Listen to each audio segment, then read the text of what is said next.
Hey guys, Zeteo here. Today we are looking at a replay submitted to the Academy. If you'd like to submit your own replay, by the way, all you got to do is find the Academy chat channel in the main Discord for Beyond All Reason. Create a thread, put your replay in it, ping Mentor, and let us know if there's anything specific that you'd like to work on. But yeah, today we are taking a look at Sensu as they play Air. Let's jump into it. All right, so we got Sensu spawns, in the normal air position here. Supreme Isthmus. And yeah, already getting a ping, build lots of fighters. It's pretty typical of air.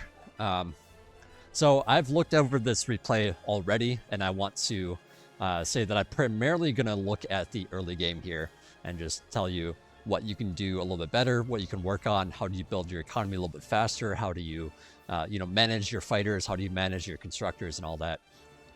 Right away here, I would say, well, okay, wind was low, like super low, so yeah, the solar is fine. But yeah, it kind of hurts, kind of sucks to have to build a solar on something like Isthmus where the wind is crazy when going up to 19, average of 14.2, so much better than solar in terms of economy. But yeah, with wind being as low as 1 in this early game, makes sense that you'd need to do that. So for this lab here, it doesn't cost a ton of energy. It's about, it's like the same as a bot lab. But the stuff that comes out of it does. It costs a lot of energy and it costs a lot of time. So your opener here is fine, but at the same time, all this boosting that you're doing at the moment is you're gonna run out of resources here, and you really need to add on some wins. That was the wrong button. Add on some wins with your commander. You don't want to be out of energy. As it so happens, let's see. Yeah, you got a couple of wins from a yellow player here, so it's not too bad. And you're getting a lot of excess from your teammates. So it seems to be working out. But yeah, generally speaking, this would be pretty rough. So I guess that is a planned thing that you guys kind of thought about beforehand. And yeah, just paying for that transport, I suppose, with the wind. One of the things you might want to do is ask exactly what they need the transport for. I mean, I guess maybe it's to move this commander over here to build the shipyard here. So that's fine. But yeah, just knowing, do they need a fast transport, slow transport? Do they need a heavy transport so that you can move so that they can move their commander around? All that very important. And then right after that, after you get that transport out, or after you do that, you might want to consider having a fighter. Now it's kind of like a gamble not to build a fighter as your second thing, just because the enemy fighter can potentially just come over here, look for the transport and take it out. So it's something you need to consider if you aren't, of just like, how much can you greed for stuff and how badly do you need fighters out to protect the stuff that you've already built, because that can be a big deal if your opponent realizes, like, okay, every game these guys do this transport play, I'm just gonna build a fighter and send it over there and destroy the transport. And that might even just be a dead comm, and then yellow's dead in the water for the rest of the game, or until he gets a constructor from a teammate. So very big deal if that happens, and that would be a reasonable play for any air player, I think, to do on this map, because it's so common. All right, so you saw a fighter, or I'm sorry, I think you saw a scout. There's a fighter out here that's going for this transport. Yeah, so you greeted maybe a little too hard here, or at least, the opposing air player, already sending fighters across the map means, you kind of need some fighters for yourself to, like, help out. You do have anti-air here, but yeah, static anti-air, like, it's just not enough time. By the time this is shooting, the constructor's already taking damage, and it's not protecting your allies at all. So it's just kind of this wasted money in a way. Like, it's protecting your base a little bit. Like, you will kill that fighter or whatever it is, either eventually or, as it's flying by, but you're very likely to still lose something. So highly recommend trying to boost out some fighters to be able to deal with that. The other thing I want to mention is you want to zoom out a lot with your view. Let's put on your view to see what you're looking at here. But yeah, zoom out a heck of a lot. Like, anytime you have a second, just zoom out and, like, see, like, okay, what's on the map. Now, if you can do that. You can get away with just looking at the mini-map. Self-destructed. Like maybe you see the enemy Aircraft stuff like you see spotted. in a green, you know, what's it called? A green scout over here. So you know what's over there. Maybe you're just glancing at the mini-map, which is fine too. But personally, I would highly recommend just zooming out so that you have a bigger like screen of it, so it's easier to see all the things. So that becomes a very important thing for the air player, just to zoom out and see what's going on. The other thing you want to consider is just how much, or the lack of build power that you have. You have a lot of money still, and you have had your commander kind of going out, grabbing this max, building some anti-air, stuff like that.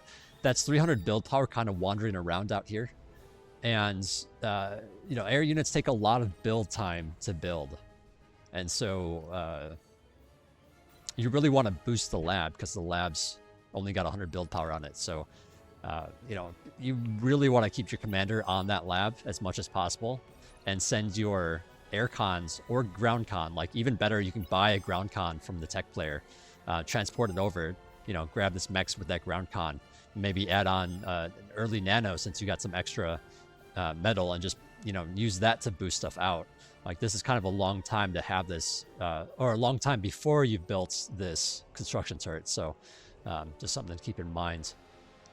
Because, yeah, that's a lot of metal to have saved up. And, you know, if your opponent spent that money a little bit more efficiently or a little bit quicker on things like, you know, you could potentially have some bombers out bombing your allies already. So, you know, just speed is very important. This is a nice radar by Red, by the way, just seeing this whole middle area. One of the things as the air player you want to do is, like, kind of, I don't want to say scream, but like very, you know, be very adamant about, you know, pinging your allies and telling them to get radar. Because if there's no radar, like, there's a gap here. So, you know, bombers could fly this way. Now, obviously, Red has some units here, so like he would see it still, so it's fine.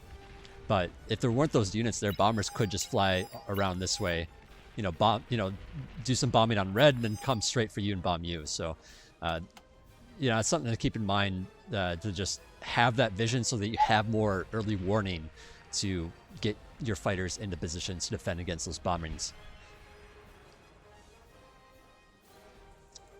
All right, so your energy is a little bit low because wind has died.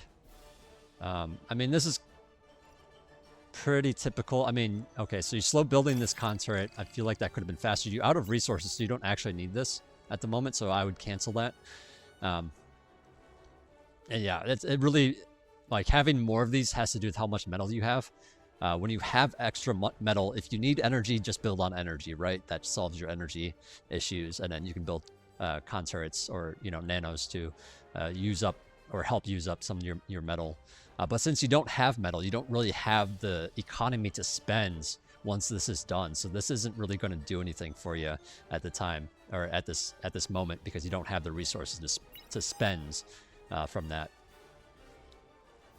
I'm going to start speeding up a little bit here. But yeah, all the stuff outside your base, I would use either an air con or transports around ground con to build this stuff. Just having your commander, you know, use that build power is you know, going to be much more effective instead of walking around. There's just a lot of time spent walking. And yeah, actually, like, if you had kept your commander here, you might not have even needed these. So this is just 400 metal sitting here. Like, your commander could have just been boosting this entire time and then just, like, slowly spent all your metal, and now you're out of metal, and now you're greeting for, you know, more wind turbines. This isn't necessary, by the way. I guess just to talk about the... Oh, there's an airplane coming. So I'll hold that thought out. I'll try to remember to come back to it. You have a lot of scouts in this, which I find kind of interesting. All right, so these bombers coming in. Yeah, I'm not sure, but you want to try to prioritize the bombers as much as possible. I'm not sure what you... I mean, I suppose your fighters were just, like, maybe on attack move or something like that. But either way, these bombers are getting in, doing a little bit of damage. They took out the Geo here from pink, and that's a big deal. So you want to try to stop this, obviously, before that happens. But, you know, stuff like that happens once in a while, and it's not the end of the world in this particular instance. Yeah, the opposite air player went directly for the big stuff, like the aircraft plants. Which I suppose on this map is kind of fine, but a lot of the time, if the wind's not so great, it's really good to bomb the winds. Just because, like, the higher the wind speed, the less wind turbines you actually need. So, you know, if it's a lower wind map and you bomb the wind turbines, then all of a sudden they don't have any energy coming in, they can't make aircraft, and then they have to spend a bunch of metal to rebuild all that. So, anyways, I was going to talk about all these solars. So you don't need all these solars. In fact, you want to get rid of these ASAP. And what you want to do instead, ideally, is have some energy storage.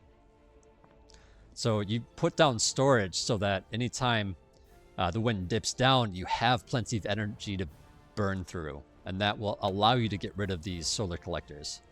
I mean, it's kind of nice to have some stable energy coming in, but if wind's this good, you actually can just get away with just having a couple of energy storages. And I would say an energy storage about every 12 or, you know, every dozen wind turbines. Let's see how many you got here. You got 29, so I'd have maybe 2 here.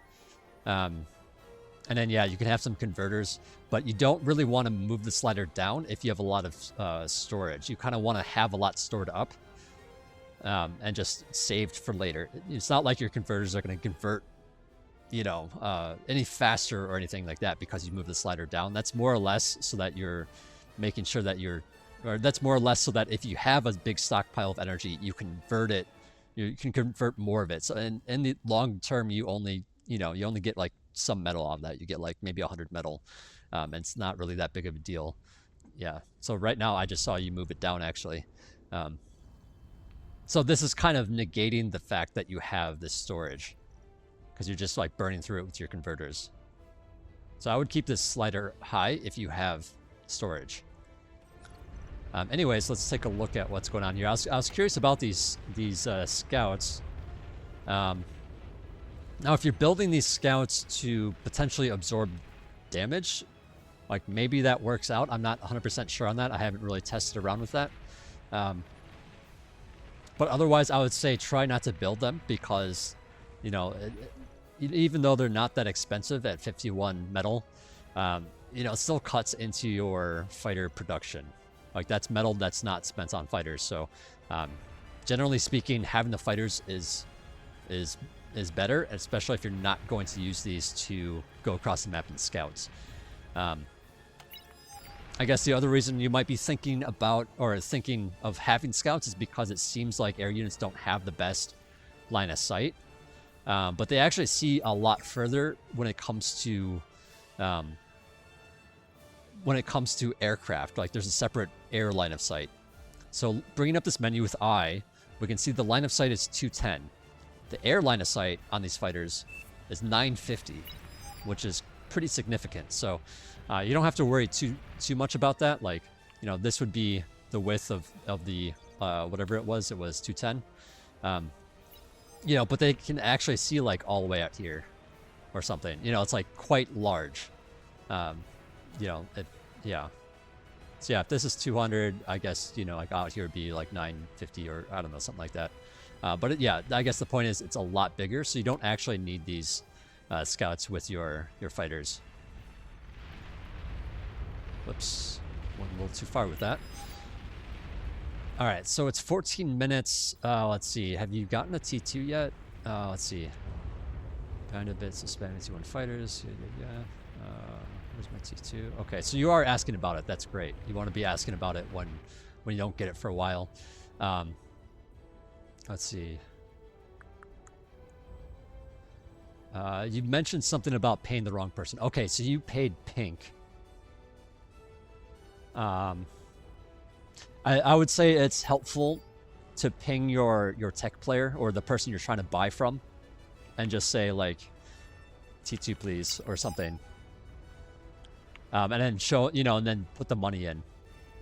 You know, send the money and then ping or ping and then send the money. And then hopefully they'll give you one.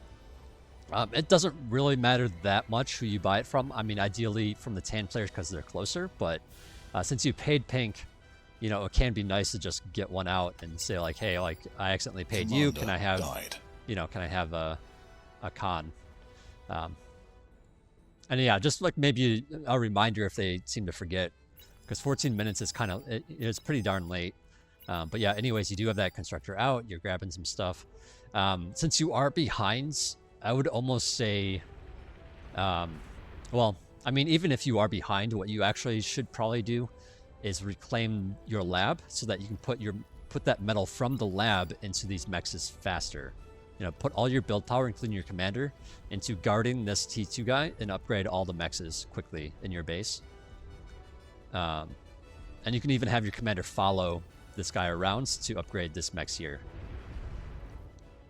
But yeah, the sooner you get those upgraded, the sooner you're going to benefit from that 4 times income. So it becomes very important or very good to just like greed for that a bit. It's very normal for, for any player in any position to just kind of reclaim their T1 lab while they upgrade mexes when they're out of metal, so that they can just get those upgraded sooner, and then you can just rebuild that lab afterwards and build on a whole bunch of fighters at once because you have the metal for it. And so at that point, it's like, okay, now I need to add on a bunch of con turrets, to help with the fact that I have a lot more metal coming in. Yeah, there's a lot of scouts. Yeah, I mean, I guess I would like, if you were building all these, I would maybe use them to scout, but I guess what I would just say in general is don't have this on your repeat queue. And just like if you want to scout, just hold alts, click in a couple of scouts. I'd say maybe 5 or 10, and then just send them in.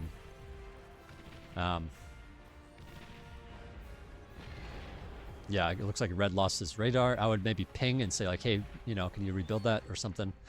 Unfortunately, this player has too many T2 constructors. By the way, people, do you want to have as few T2 constructors as possible? They're very expensive for what they are, and you want to assist them whenever possible, especially when you're the C player, because the assistants, let's go to red view so we can look at this.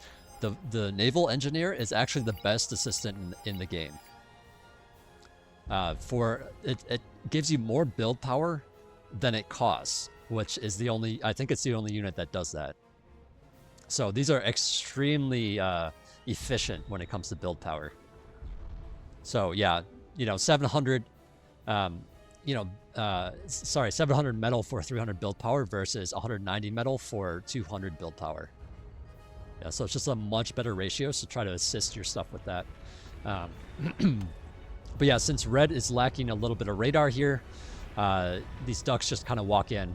Unfortunately, gonna probably destroy the place because ducks are really annoying to deal with, and you're gonna see those come in ASAP. And unfortunately, let's see, does red even... I guess red can see them. I don't know if that's because the commander sonar or... oh, actually, I just have everyone's views on. Okay, what is actually giving them the vision of this? Is it the paladins, maybe? I'm not 100% sure. Oh, it's this guy. Okay, yeah, this I forgot that, or I didn't notice that he had a support unit here, or the radar sonar anti-nuke ship that sees everything and does that protects your fleet, I guess. But yeah, that's why I seen the ducks. But yeah, unfortunately, the red's kind of in some trouble here because he didn't account for the radar. So yeah, I think it's really easy for a lot of players to just forget to rebuild radar if they lose it. Like maybe they build it in the first place, but then forget. Unfortunately, your finches do not have sonar, but I would say that this condor does. It's got 1200 sonar, so that would actually be useful for red, but yeah, red has that supporter, so it's not really necessary. But either way, as the air player, I guess what I would say is, first and foremost, it's a flex position. It's I would say all backline positions are flex positions of like you're trying to figure out what is the best thing for me to do to help win this game right now. You know, does that mean I'm greeding? Does that mean I need to build fighters? Does that mean I need to, you know, support a certain lane because they're not doing so well? Like, all those things are things that you know, every single back player should be thinking about. And as the air player, you want to, you know, you want to think about that in terms of like, well, if I do this, you know, is that going to put me too far behind in terms of air, or is it going to be fine? You know, and just kind of like think about like, you know, your situation in terms of air. And I would say with that, you can think about, you know, like maybe red needed some support, maybe needed some torpedo bombers. Looks like that's what you're building now. Did you have any outs? Okay, you have this guy out. So yeah, you're building it. It maybe could have been sooner. I'm not sure when you got the lab, so I can't really 100% say. Let's see. Oh, okay. You got 3 T2 guys, by the way, which is too much. All right. So going back to the economy stuff here, you already have this con here. I can understand wanting to build an air con, an air T2 con, so that you can just fly over your buildings and quickly put down a blueprints. But you definitely don't need 2 in this position, unless you're trying to like do some kooky forward play. If you're just building in your base, you don't need this many. Like, same reason why you don't want to build a T2 ship, or, you know, multiple T2 ships as much as possible. You want to build as few of those as possible, and you know, support them as much as you can.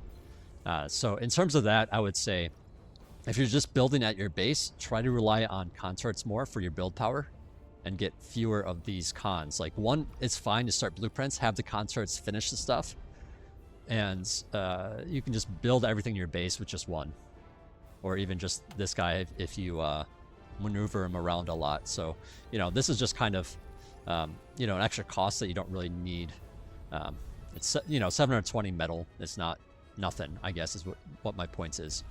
It's a lot cheaper in terms of metal than your ground con. And yeah, I mean, at this point, you can even sell your ground con, but this is kind of a way for you to have Armada at the same time, since you are Cortex. So I suppose you could just keep it. And then, yeah, I mean, you are spending your metal. You're over making energy since you finished that fusion. And that should be, you know, basically when a fusion finishes, you want to take a look at your energy and realize, like, okay, is there any, you know, really inefficient stuff that's for energy that I don't need anymore? And immediately your mind should go to these solars. You know, so each of these, and you even have some solars down here. So altogether, that's 1350 metal.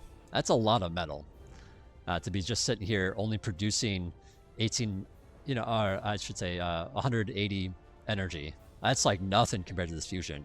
And yet it costs a significant chunk of a fusion. So there's that. And then there's also, yeah, converting it's great. But anytime you know, add on a bunch of converters or add on T2 mexes, you want to think about, like, okay, you know, what is my metal doing? Is it rising? Is it falling? If I have a chunk like this, I would say, you know, even though you are spending it faster than you are making it, I would say still put down another nano just to, like, use that up. And also, I would say you might want to space your construction turrets so that there's, like, some on this side, you know, maybe some up here, maybe some over here.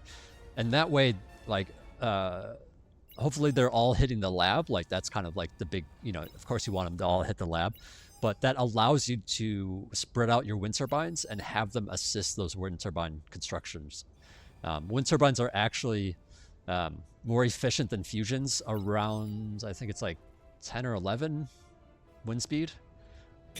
So considering the wind speed average is 14, it's actually better to do wind turbines over fusions on this map. And that would mean building some extra energy storages every so often. And you know, just doing it that way will give you a bit more metal. I apologize. I talked about that so much that I didn't really see what was going on out here. I would say what was going on out here, like, wasn't, or I guess over here, it wasn't that big of a thing that I wanted to talk about, though. I think you killed the commander, I believe, right here at some point. And you just kind of helped out the Navy on this side, which is great. You know, that kind of stuff's awesome. Um, and I'm not too concerned with the air battle, I suppose, because I think, I think for the most part, you know how to handle your fighters, you know how to, you know, respond to stuff. I think that's kind of common knowledge. So I won't talk about that too much. Um, but yeah, just going back to the economy stuff, I guess just to sum up at this point, you want to get rid of these solars whenever possible, replace them with winds, and get more energy storage. But if you do end up having a bunch and you build a fusion, a lot of the time you don't need those energy or those solars anymore, so you can just get rid of those. Same thing with advanced solars. You could actually get rid of advanced solars if you're not reliant on them. 75 energy income from the advanced solar is not really that much either compared to a fusion with 1,000. So, or in this case, since your cortex, it's 1,100 energy coming in. But yeah, then convert some of it, which is great. Turn it into metal, and then with that, you get more conturrets to be able to build even more air and spend that faster.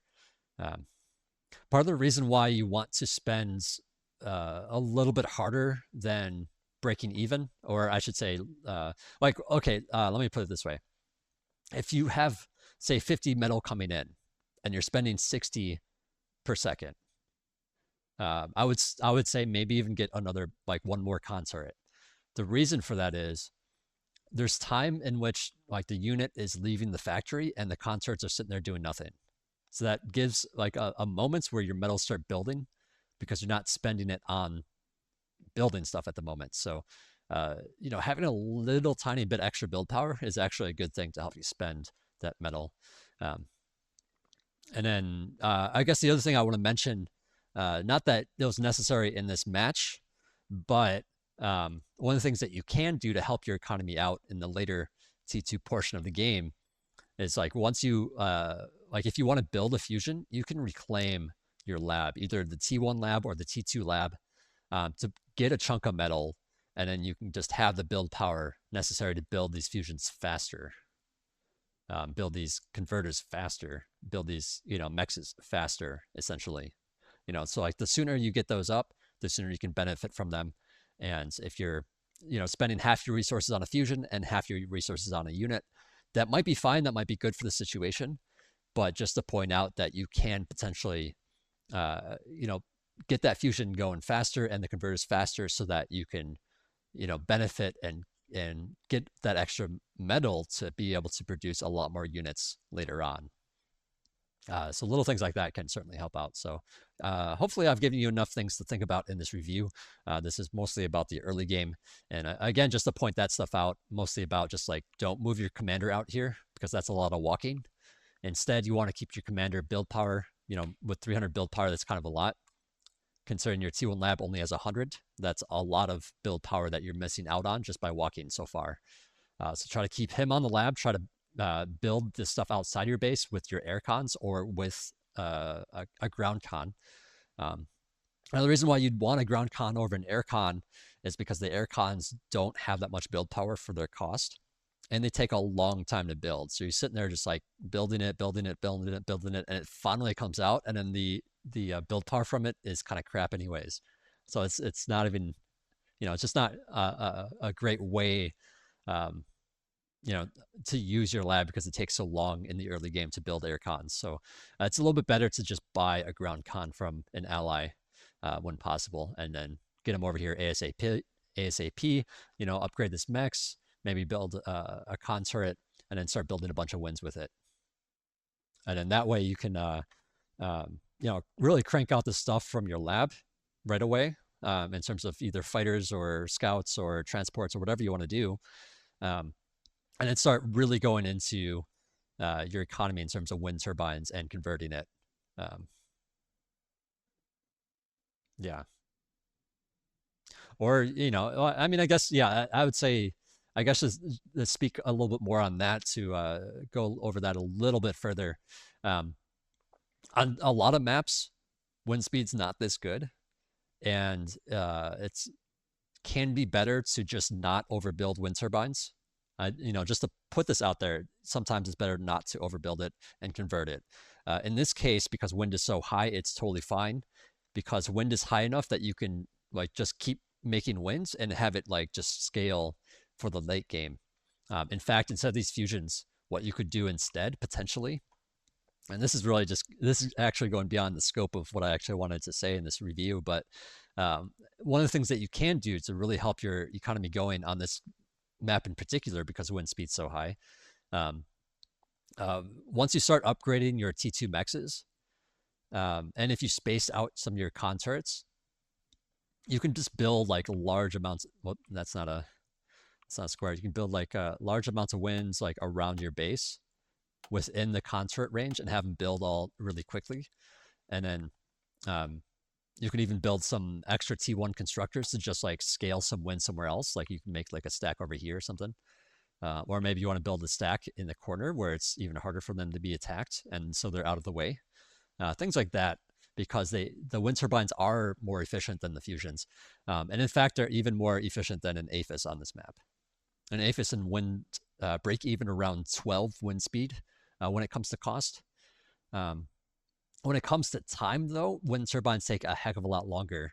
To match an Aphis, you need like hundreds of wind turbines. So just to keep that in mind, it's something that you want to build up and have a lot of constructors working on if you're going to do that. And if you need the energy ASAP, fusion's kind of just fine to do as well. And obviously, at some point, you run out of room, so fusions / Aphis is totally fine at that point too. So something to keep in mind. Anyways, I hope this review has helped. Let me know if you have any questions. And yeah, I'm going to be adding this to the stack of air reviews that I've done in the past. So I don't know if you're interested, but you can take a look at those as well to just kind of, see how other people have done it, what I've told them about it, and all that good stuff. I'll try to put a link of the playlist in the details. But anyways, I am Zeteo. Thanks for watching. I'll see you guys in the next one.